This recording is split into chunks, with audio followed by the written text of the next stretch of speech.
아 이걸로 하세요 그냥. 이걸로 해야 된다. 아 오케이.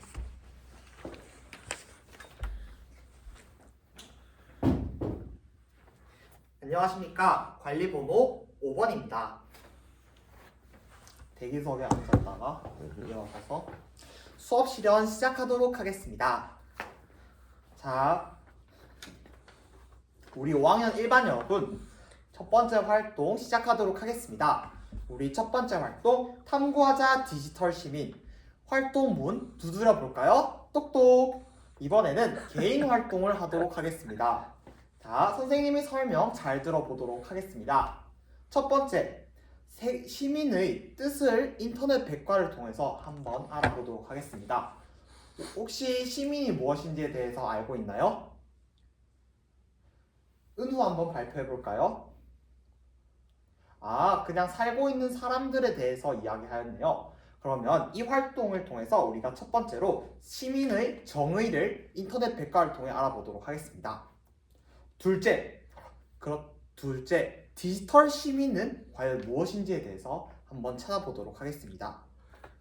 세 번째로 시민의 목표를 생각하면서 디지털 시민이 위해 어떤 노력을 하고 있는지 사례를 찾아보도록 하겠습니다. 다들 이해했나요? 좋습니다. 그러면 6분의 시간 주도록 하겠습니다. 우리 태블릿 PC로 인터넷을 검색할 때 꼭 노래 부르죠? 규칙 노래 부르도록 하겠습니다. 하나, 둘, 시작. 찾아봐요 인터넷 기사. 출처는 반드시 인터넷을 옳은 건 아냐. 활동에 집중해. 네, 선생님이 노래를 부르는 동안 다들 태블릿을 준비해 주었는데요. 자, 그러면 선생님이 돌아다니면서 시민에 대해서 잘 찾아봤는지, 그리고 목표가 무엇인지 찾아보았는지, 그리고 이에 맞는 디지털 시민을 찾아보고 있는지 한번 돌아가면서 확인해 보도록 하겠습니다. 호철이는 지금 왜 활동 순서대로 그냥 활동을 적고 있나요? 아, 활동이 무슨 의미인지 잘 이해가 안 간다고요? 그러면 선생님이랑 같이 지금 네이버에 시민이라고 한번 찾아볼까요? 네, 시민 좋습니다. 다음에 이 내용을 그대로 여기 배움 공책에 적어 봅시다. 좋습니다. 이번엔 디지털을 앞에 붙여서 디지털 시민을 한번 검색해 볼까요? 좋습니다. 자, 이것도 한번 배움 공책에 적어 보도록 하겠습니다. 네, 마지막으로 디지털 시민이 되기 위한 노력은 은우 활동 끝났다고요? 그럼 혹시 짝꿍 은우가 호철이를 도와주는 거 어떨까요? 좋습니다. 서로 협력하는 모습 선생님이 칭찬합니다.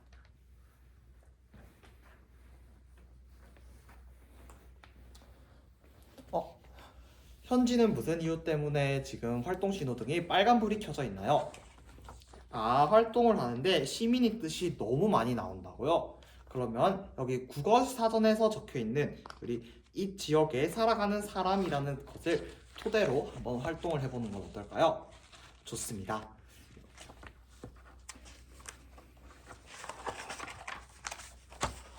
여러분 모두들 활동 신호등이 초록불인 것으로 보아 다들 활동을 마무리 지은 것 같은데요. 그러면 한번 발표해 볼까요? 상혁이 한번 발표해 볼까요? 시민의 목표는 웰빙, 즉 웰빙으로 두어서 그것이 모든 인간이 추구하는 가치이며 사회, 경제적 배경, 인종, 성별에 관계없이 차별받지 않는 그런 것을 말한다고 합니다. 보충하고 싶은 학생이 있다고요? 네, 은비 한번 보충해 볼까요? 학생 주도성과 차별을 받지 않고 인간 자체로서 중요하다는 것이 바로 시민의 목표라고 합니다. 그렇다면 선생님과 함께 기사를 읽어보도록 하겠습니다. 선생님이 신문 기사를 준비해 봤는데요. 화면을 함께 봅시다. 삐.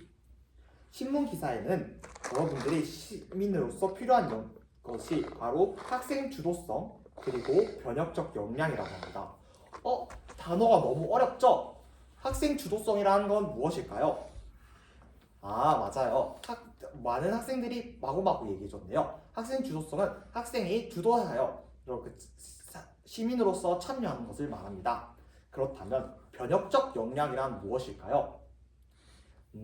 많은 학생들이 어려움을 겪고 있네요. 선생님이 변혁적 역량이 무엇인지 간단하게 설명해 주도록 하겠습니다. 변혁적 역량이란 변화하는, 그리고 세상이 빠르게 변화하고 있죠. 그쵸? 맞아요.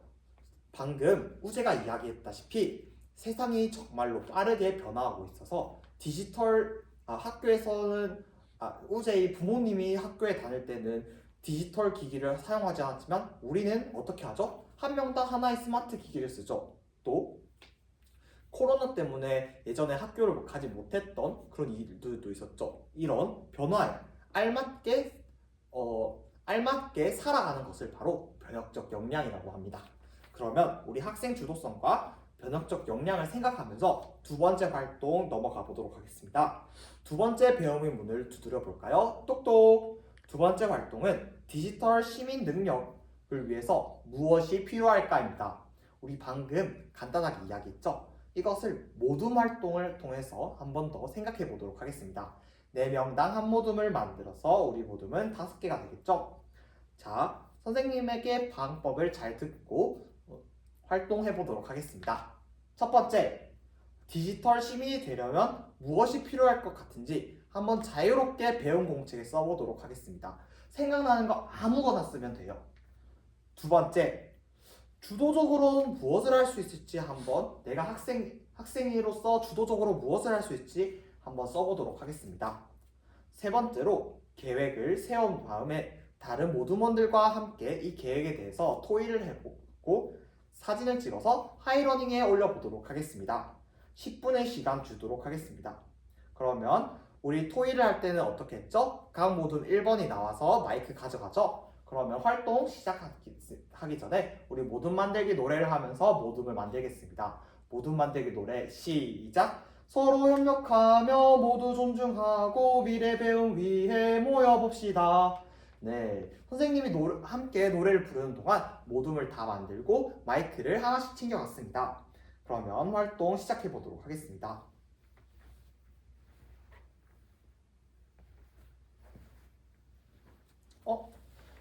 호철이는 지금 무슨 이유 때문에 활동을 하기가 어려운 건가요? 활동이 잘 이해가 안 간다고요? 그럼 선생님이랑 같이 우리 호철이가 비밀 기자가 되어서 함께 다른 학생들은 어떻게 활동을 진행하는지 확인하고 함께 그 다음 다시 모둠으로 돌아가 볼까요? 좋습니다. 그러면서 호철이 같이 가도록 할게요.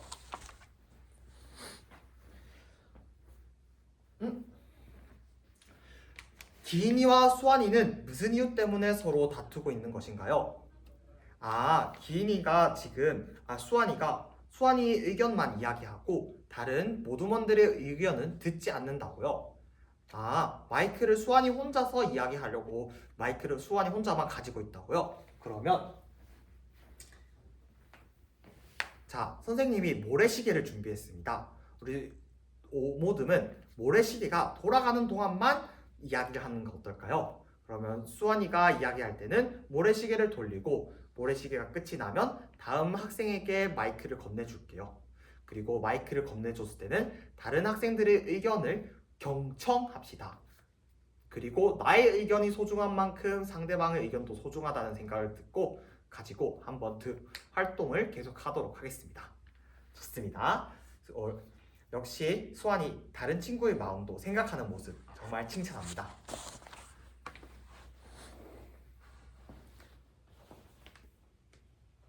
모두들 활동 신호등이 초록불일 것으로 보아 활동이 끝이 난 것 같습니다. 그러면 세 번째 활동 넘어가도 될까요? 좋습니다. 세 번째 활동 발표하자 디지털 시민.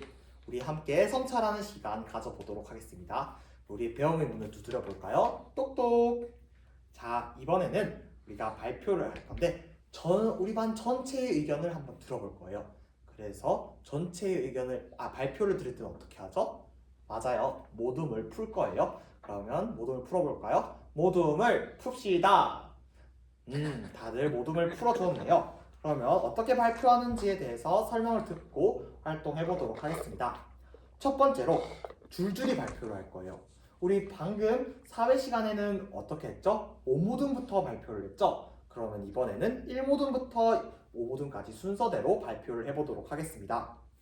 두 번째, 다른 모둠들이 발표를 했을 때 나는 얼마만큼 이걸 지켰을지 한번 생각을 해보도록 하겠습니다. 세 번째, 그것을 듣고 앞으로의 다짐 또한 한번 이야기해 보도록 하겠습니다. 자, 발표 시간은 모둠당 1분입니다. 우리 할 때 댓글을 달죠? 맞아요. 발표를 할 때 댓글을 달 때는 어떻게 하기로 했죠? 좋아 평가를 하기로 했죠. 좋은 점, 그리고 아쉬웠던 점에 대해서, 그리고 아쉬웠던 점이 있다면 어떻게 하면 더 좋은 의견이 될 수 있을지에 대해서 댓글 남겨보도록 하겠습니다.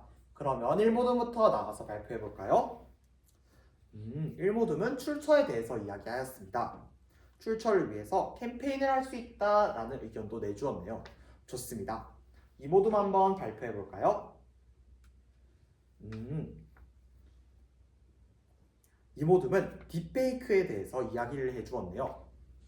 이것을 위해서는 비판적으로 알아듣는, 수용할 수 있는 능력이 필요하다고 합니다. 맞아요. 선생님이 오늘 아침에 딥페이크와 관련된 기사를 읽어주었죠? 어떤 내용이었죠? 그래요. 필리핀 대통령이 마약을 하는 딥페이크 영상을 중국에서 만들어서 탄핵 의견이 나올 정도로 정말로 큰 문제였지만 알고 보니까 딥페이크로 가짜 영상이었습니다. 이렇게 전국의 국민들이 속아 넘어갈 정도로 우리는 조심해야 해요. 그러면 어떻게 해야죠? 3모둠 상혁이 한번 발표해 볼까요? 맞아요. 출처를 조금 더 유의해서 봐야 한다고 합니다. 역시 우리가 비판적으로 할 수 있는 능력 길러보도록 하겠습니다. 좋습니다. 2모둠 들어갈게요. 3모둠 한번 발표해 볼까요? 우리 3모둠이 방금 출처를 얘기했던 것이 바로 저작권과 출처에 대해서 우리 3모둠이 성찰하는 시간을 가졌기 때문인데요. 그러면 이것을 위한 능력은 무엇이 필요할까요? 알맞게 표현할 수 있고 판단할 수 있는 능력이 필요하다고 합니다. 좋습니다. 3모둠 한번 발표해 볼까요? 3모둠은 디지털 시민으로서 소통하는 능력이 필요하다고 하는데요. 역시 우리가 옆에 떨어져 있더라도 같이 붙어 있는 친구라고 생각하고 서로 이야기하는 자세 중요하다고 했죠. 역시 3모둠 우리가 저번에 디지털 시민 교육을 했을 때 내용 잘 기억하고 있는 것 같습니다. 좋습니다. 5모둠 한번 마지막으로 발표해 볼까요? 또 5모둠은 책임감이라는 자세가 필요하다고 하네요. 왜 그렇게 생각하는 것인가요? 디지털에서 저작권을 찾거나 아니면 내용을 받아들일 때 우리는 책임감을 가지고 내용을 이해하고 평가해야 하기 때문이라고 합니다. 정말 좋습니다. 다들 선생님이 생각하지도 못했던 이야기도 해주고 정말 다양한 의견을 제시해 주었습니다. 그러면 우리 서로 오늘 했던 내용을 한번 대응 공책에 써보도록 하겠습니다. 시간 2분 주도록 하겠습니다. 다들 활동 신호등이 초록불로 켜져 있는 것으로 보아 다들 오늘 했던 내용 잘 정리한 것 같은데요. 여러분들의 모습을 보니 시민의 의미와 디지털 시민으로서 필요한 능력을 탐구해보자 라는 오늘의 배운 문제에 한 발짝 더 다가선 것 같습니다. 이제 정리를 하며 오늘 배웠던 점, 느꼈던 점, 그리고 앞으로 실천하고 싶은 점이 있다면 한번 말해보도록 하겠습니다. 이상으로 수업 실현 모두 마치도록 하겠습니다. 그러면 이제 15분 될 때까지 대기석에서 기다려주세요. 스톱워치 거두고 있었네. 14분 10초. 야, 정확한데? 50초 동안 그냥 가만히 앉아 있어. 그러니까 내 수업 이 구상지를 보면서. 사실 이때 여기서 대기하는 게 아니라 옆에 대기석에서 옆에 앉아가지고 바르게 앉아 있어야 될 거 아니야. 맞아. 쉽지 않은데. 그래서 문제 보면서 수다에 뭐가 나올지 약간 예상을 하는 시간이 있어요. 조금 빨리 끝내는 것도 좋겠네. 문제 볼 수 한 있으니까. 1분 정도는 빨리 끝내도 괜찮아. 한 번 더 내 수업을 생각하는 시간이어서. 사이버 폭력을 사이비로 봤어. 수업 나눔 시작하도록 하겠습니다. 우선 질문 1번과 관련하여 잠시 제 수업을 성찰한 뒤 답변 시작하도록 하겠습니다.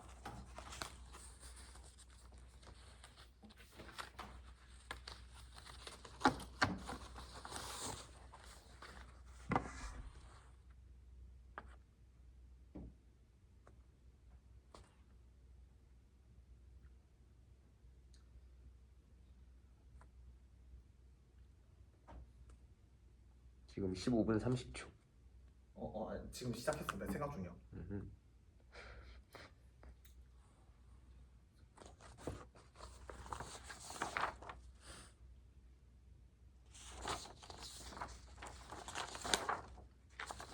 질문 1번 답변 시작하도록 하겠습니다. 학생들에게 IB 교육에서는 탐구형 질문을 제시하도록 합니다. 지식과 관련된 질문, 그리고 개념과 관련된 질문, 마지막으로 토의와 관련된 질문을 합니다. 저는 이 중 개념 이해에 기반한 배움이 일어나기 위한 발문을 대해서 말씀드리도록 하겠습니다. 저는 크게 두 가지 발문을 하였습니다. 첫째, 학생들에게 시민으로서의 자세가 무엇인지에 대해서 생각하게 하였습니다. 그리고 저희가 신문을 읽어주면서 학생 주도성이 무엇이고 변혁적 역량이 개념이 무엇인지에 대해서 학생들에게 생각할 시간을 주었습니다. 이러한 질문을 통해서 학생들은 개념이 무엇인지에 대해서 생각하고 개념 간의 관계성에 대해서 사유하는 기회가 될 수 있었습니다. 둘째, 활동을 할 때 학생들에게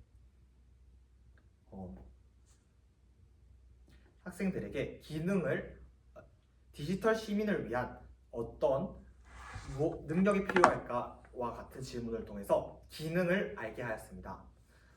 개념 질문이란 것은 개념 그리고 과정과 기능에 대한 질문을 하는 것입니다. 따라서 저는 디지털 시민이 되려면 어떤 능력이 필요할지 자유롭게 적어봅시다. 그리고 주도적으로 무엇을 할지 한번 생각해 봅시다. 와 같은 발문을 통하여 학생들이 기능을 증진시킬 수 있게 하였습니다. 개념 기반 탐구학습의 교육적 효과는 다음과 같습니다. 첫째, 학생들이 알게 된 지식 간의 관계성에 대해서 이해할 수 있습니다. 이 과정을 통해서 학생들은 사유할 수 있게 되며 이 탐구의 과정에서 깊이 있는 수업이 가능하게 됩니다. 둘째, 학생들은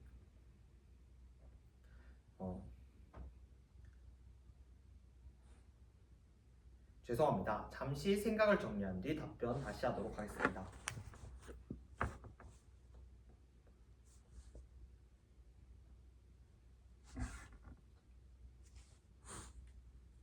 답변 다시 시작하도록 하겠습니다.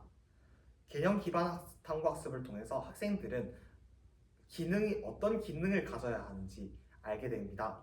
따라서 디지털 시민의 기능이 무엇인지 알고 그것을 위하여 성찰할 수 있는 시간을 가지게 됩니다.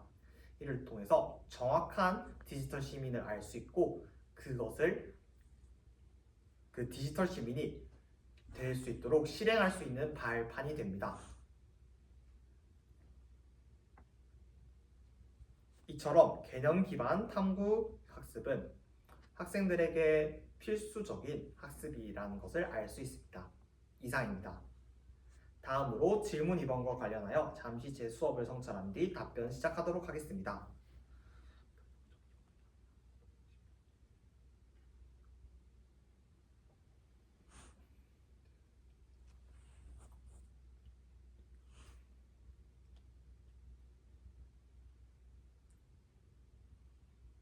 질문 2번 답변 시작하도록 하겠습니다.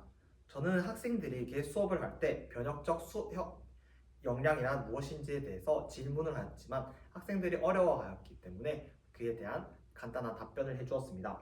바로 급변하는 사회의 변화에 알맞게 대응하는 역량이라고 하였습니다. 따라서 디지털 사회에서 변혁적 역량을 신장시킬 수 있는 교육활동 3가지 말씀드리도록 하겠습니다. 첫째, 바로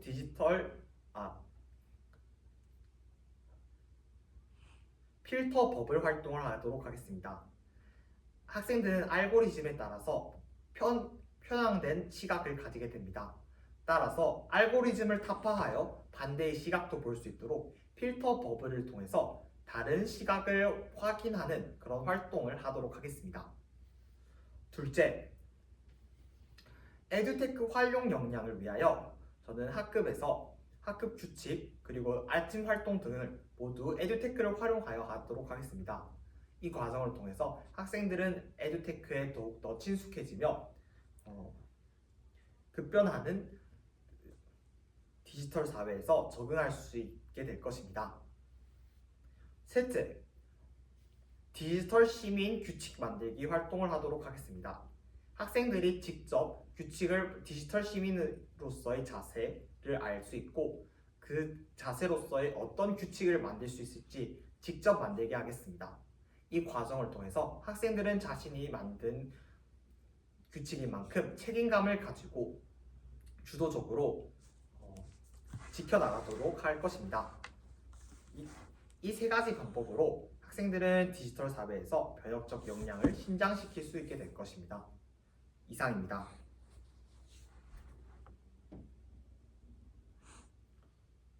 다음으로 질문 3번과 관련하여 잠시 제 수업을 성찰한 뒤 답변 시작하도록 하겠습니다.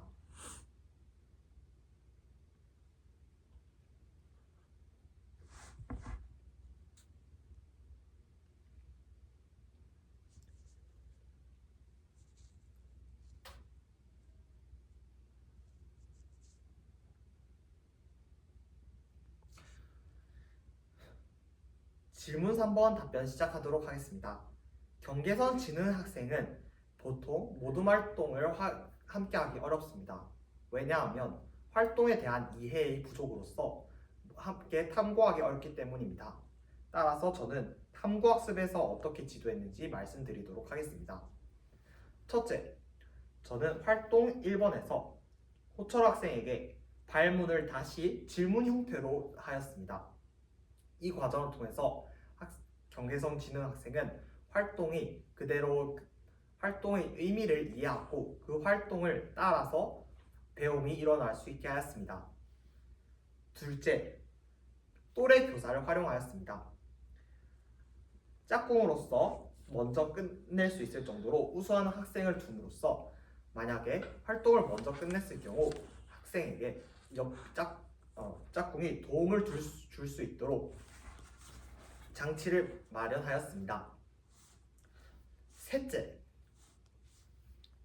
바로 비밀 기자 활동을 하는 것입니다.